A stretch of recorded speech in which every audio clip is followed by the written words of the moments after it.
A woman escapes slavery but cannot escape the past that follows her home.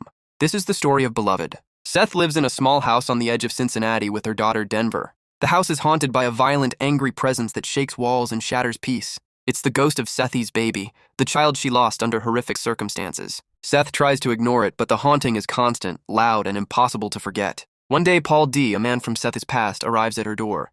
They survive the same plantation, the same brutality, the same nightmares. His presence brings warmth, memory, and the possibility of a future. But the ghost grows jealous and furious, driving Paul D. out of the house. Soon after, a mysterious young woman appears by the riverbank.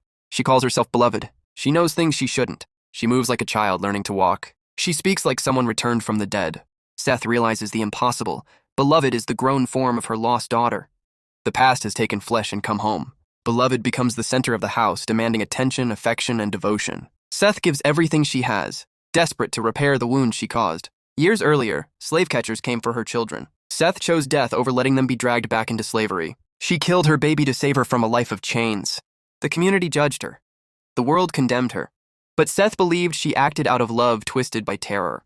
Beloved forces her to relive every memory, every fear, every moment of that day. The house becomes a prison of guilt, hunger, and emotional collapse. Beloved consumes Seth's strength, her identity, her sanity. Denver watches her mother disappear into the past and realizes she must act. She steps into the community for help, breaking years of isolation. Neighbors gather, pray, and confront the spirit draining Seth's life. Beloved vanishes as suddenly as she appeared, leaving only silence behind.